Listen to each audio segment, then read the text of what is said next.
Guerreiras no mercado de trabalho, rainhas no lar, sedutoras na intimidade. Por todas essas razões, nós merecemos um espaço todo nosso. Entra no ar a partir de agora, Papo de Mulher.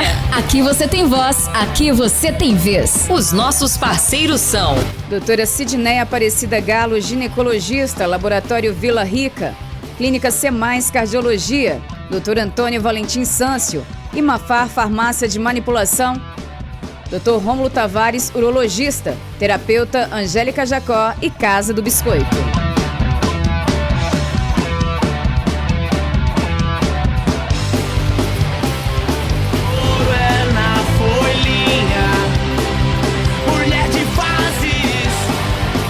Excelente tarde para você em sintonia com a Pomerana FM. É mais uma edição do nosso Papo de Mulher para falar sobre coração, não sobre os sentimentos, mas sim sobre a sua saúde. Hoje, falando sobre a angina, com o cardiologista Diego Campostrini. Boa tarde, Diego. Boa tarde, querida. Boa tarde aos ouvintes.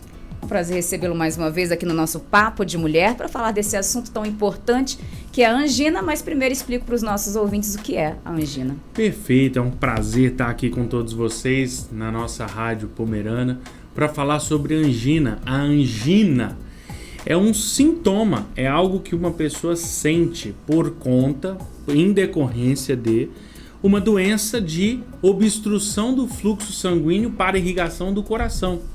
Para quem não sabe ou não se lembra, o coração é uma bomba, né? É uma bomba, só que é uma bomba muscular. É um músculo diferenciado, não é igual o músculo da nossa perna, do nosso braço, mas é um músculo e essa bomba precisa ser suprida com oxigênio, com glicose, com nutrientes, porque essa bomba é composta de células.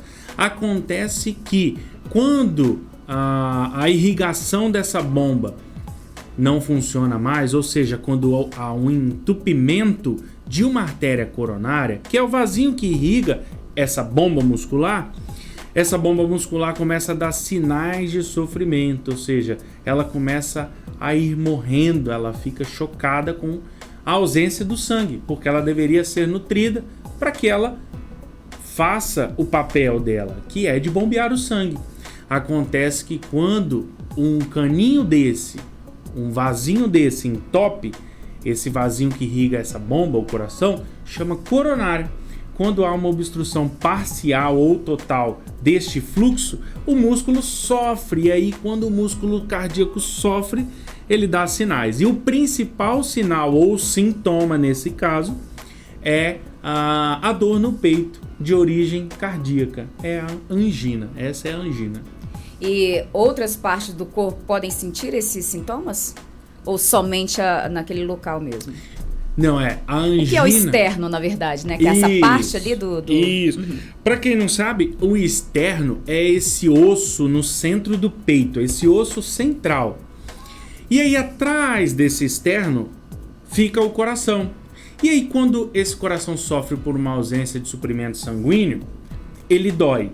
Quando o coração dói por essa causa de obstrução do fluxo sanguíneo, que é um infarto ou um pré-infarto, digamos assim, dói atrás desse principal osso do peito, na região central do peito, que é o externo.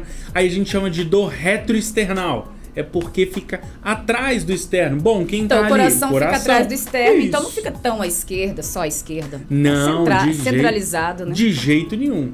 Claro que aquela dor de origem cardíaca, geralmente ela pega do centro para o lado esquerdo, porque o coração ele fica inclinadinho no centro para levemente para a esquerda. Sim, de fato. Às vezes o lado esquerdo dói um pouco mais do que o lado direito, mas é uma região é uma dor na região que a gente chama de retroesternal. Por quê? External vem do externo, que é o osso que fica no centro do peito. Ou às vezes a gente chama uma dor na região precordial, que é a região onde se localiza o coração, que é bem por aí mesmo, no centro, levemente para a esquerda do lado do peito. Uhum. Aí as pessoas, quando têm angina, que é uma dor de origem cardíaca, elas geralmente levam a mão ou com o punho fechado ou a mão aberta nessa região precordial, que fica ali atrás do externo, mas levemente para a esquerda. Essa dor de origem cardíaca, ela é chamada angina, exatamente. Então, é essa dor é angina, é um sintoma. E o que causa ela seria essa obstrução ali, né? Perfeitamente. A obstrução do fluxo sanguíneo que irriga o próprio coração. Porque o coração, na verdade, todo mundo sabe que ele irriga o corpo. Perfeito. Ele que nutre, ele que bombeia o sangue para a cabeça, para o rim, para o fígado, para os órgãos, para os músculos, para os ossos, enfim. Ele nos nutre. Porém, ele também é nutrido. Ele recebe uma alimentação sanguínea, digamos assim, que é proveniente das artérias coronárias. E aí a artéria coronária fechou parcialmente ou totalmente, esse músculo vai começar a sofrer. Nesse sofrimento ele dá um grito de desespero, que é a dor de origem cardíaca, é a angina. E quais os fatores de risco para o fechamento aí dessa coronária? Ah, perfeito. Sem sombra de dúvidas, os principais fatores de risco são: primeiro ponto, a idade, exatamente. Acima de 60, 70, 80 anos, sobretudo se tiver história na família de morte, de infarto, de AVC, principalmente precoce. Em geral, a gente fala de pai, mãe, irmãos, parentes de primeiro grau. A associação nada de avós, nada de não, existe sim associação com os avós. Obviamente que isso é uma herança genética, algo familiar. Essa herança, com certeza, avós e tal, tem relevância, mas o principal são parentes de primeiro grau, isso sem sombra de dúvida. Agora, por exemplo, o teu avô infartou com 85 anos, poxa, 85 anos talvez não tenha uma história familiar marcante. Mas se ele infartou com 60 anos, com 55, com 50 anos de idade, isso é muito precoce. Isso sim é um fator de risco e a gente deve se atentar. Eu, como médico, pergunto, faz parte da minha rotina, da minha anamnese, que a gente chama, que é a obtenção desses dados aí durante uma conversa dentro do consultório. Eu sempre pergunto isso, essa pergunta não escapa. Mas principalmente primeiro grau e precoce, ou seja, abaixo ali dos 60 anos mais ou menos. Isso sim é um fator de risco. Então, idade, história familiar, estilo de vida ruim, sedentarismo, obesidade, colesterol muito alto, cigarro faz muito mal para os vasos, principalmente o vaso que irriga o coração, hipertensão não controlada, diabetes não controlado. Com certeza tudo isso que eu falei agora nesses últimos 2 minutos é um prato cheio para uma pessoa sofrer um infarto. E aí ela pode sofrer um infarto do qual o principal sintoma será a dor no peito de origem anginosa, que é a angina. Mais de 90% dos pacientes que infartam têm angina. Bem, já que tocamos aí no assunto infarto, atualmente, né, acho que sempre existiu mortes por envenenamento. Aí depois descobre que a pessoa envenenou uma, vai verificar outra que supostamente morreu de infarto. Foi dada como morte por infarto. Envenenamento, então, logo causa infarto?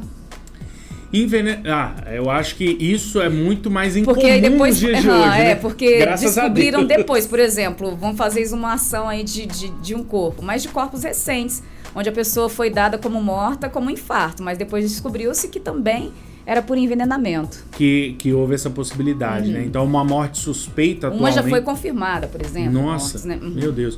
Eu achei que isso já tinha acabado, né? Antigamente se envenenavam muitas pessoas. Mas, enfim, eu acho que os envenenamentos... Eu não sou dessa época, eu diria, né? Mas eu acho que os envenenamentos, eles estavam correlacionados com outras coisas, não com o infarto em si, né?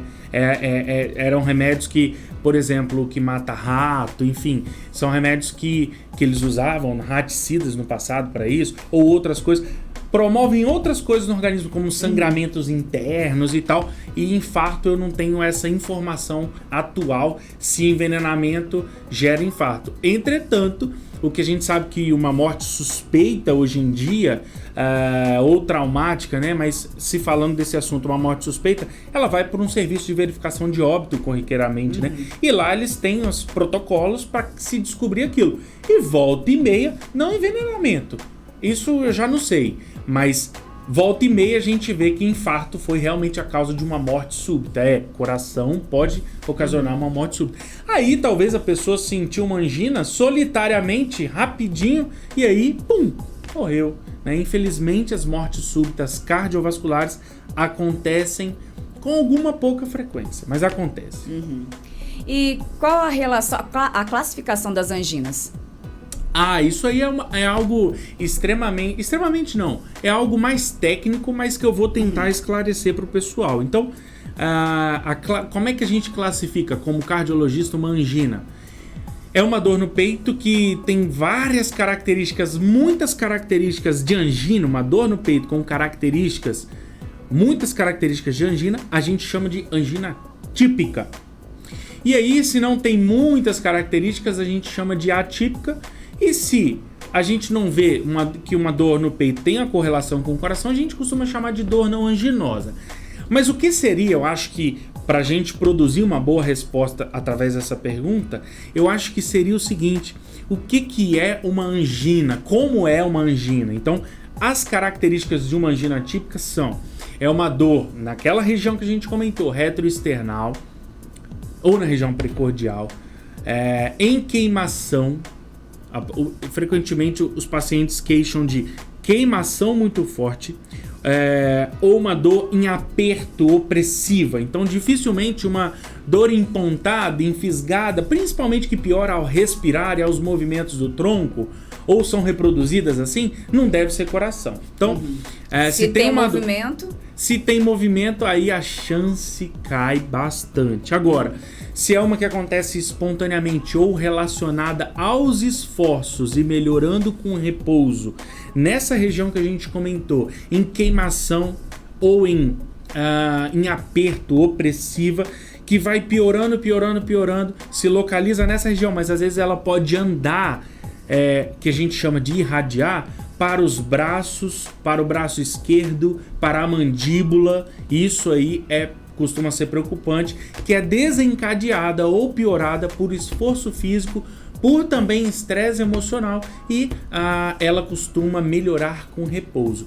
Então percebam o seguinte: a dor no peito pode ser originada por várias coisas: pulmão, esôfago, estômago, uma gastrite pode confundir, uma pancreatite, doenças na vesícula biliar, pode ser psicogênica, exatamente, pode ser psicogênica, pode ser o que a gente chama de osteomuscular, pode ser até que vem de osso e músculo, pode ser até do coração, mas do pericárdio, por exemplo, pode ser de vários lugares, mas geralmente quando por conta que o músculo cardíaco está sofrendo por ausência de suprimento sanguíneo, uma angina, ela é caracterizada dessa maneira que a gente comentou: forte retroesternal, ou na região precordial, em aperto opressiva ou em queimação, vai piorando progressivamente e é desencadeada e piorada por esforço físico, por estresse emocional, que melhora com repouso.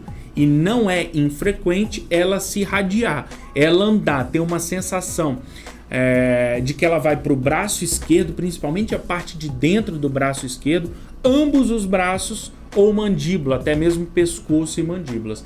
Essa daí, se durar principalmente acima de 5, 10, 15, 20 minutos, nesse paciente cheio de fator de risco que eu comentei lá atrás, aí sim eu acho que precisa estralar o dedo, pensar em ir para o hospital para fazer um eletrocardiograma o mais rápido possível para tentar diagnosticar a condição.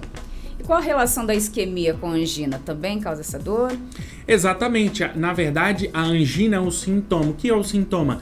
É uma anormalidade que o paciente sente. Beleza, ele sentiu angina, que provavelmente veio por conta de uma isquemia. A isquemia é o nome em mediquês, para eu falar em português, que é a ausência do suprimento sanguíneo. Então, a isquemia, a falta desse suprimento sanguíneo, vai causar a angina, que eu repito, a angina no cenário de infarto é a dor torácica de origem cardíaca e ela está presente em mais de 90% dos casos de infarto.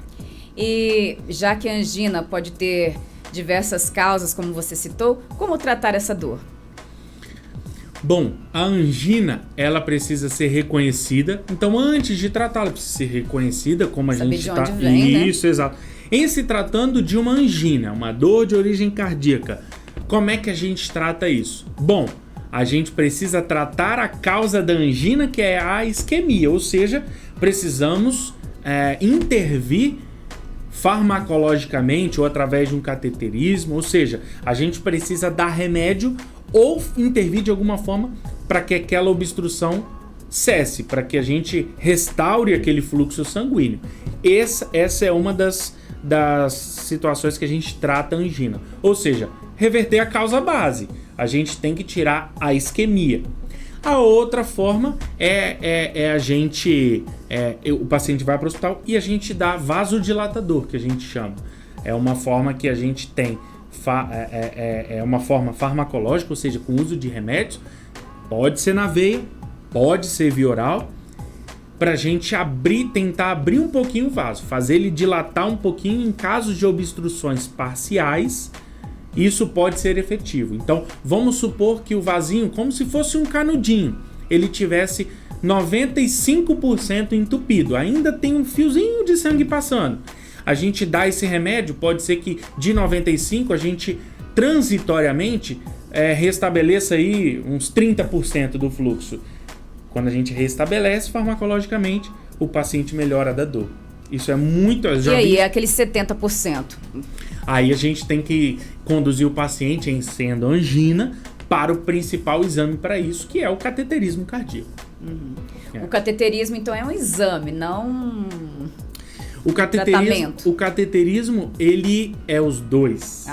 Existe o cateterismo diagnóstico, que é aquele que só faz o diagnóstico mesmo, com contraste. É um cardiologista especializado nesse tipo de exame. Mas também ele pode ser, além de cateterismo diagnóstico, ele pode ser um cateterismo terapêutico, ou seja, através de alguns catéteres, de algumas ferramentas, esses mesmos profissionais que diagnosticam, que veem as artérias do coração entupidas, eles têm meios e tecnologia para tratar essas coronárias. Exato. Que hoje em dia é o mais comum, é a angioplastia, que é o termo ideal para essa desobstrução mecânica, com implante de stent, que é aquela que o pessoal chama, eu não sei por que chamam de molinha, mas parece uma molinha pequenininha mesmo. É que eles chamam de molinha, né? Mas é stent. Sinal de dor, então, no externo ali do peito, no centralização no osso do peito. Procurar um cardiologista, onde você atende, telefone de contato. Perfeito. Então, mas não necessariamente o paciente que tem angina ele está infartado. Existem uns que vão dando sinais. Então, eu sugiro... Por muito tempo? Às vezes, por muito tempo. Muito tempo, eu estimaria semanas a meses. Até que o paciente vem, faz uma consulta, a gente pede um exame, tá alterado, às vezes pede outro exame, até chegar ou ir direto para um cateterismo cardíaco. Então eu espero aqui que ninguém infarte. Então quem quiser, estamos ali em Santa Teresa, na rua José Eugênio Vervloé, número 332, do ladinho do Sindicato dos Trabalhadores Rurais. O telefone é 99867-7213. Pode nos chamar para poder ser direcionados para consultas para a gente avaliar. Lá a gente faz o eletrocardiograma, ecocardiograma, Doppler de carótidas, teste ergométrico, que é o teste de esteira, Holter e mapa. Muito obrigada mais uma vez por sua presença e uma boa tarde. Boa tarde a todos, boa tarde. Nosso programa fica por aqui, agradecendo ao seu carinho e à sua audiência. Até o próximo, hein? Fique com o Krigor, Sinto Algo em Meu Coração. Tchau, tchau para você.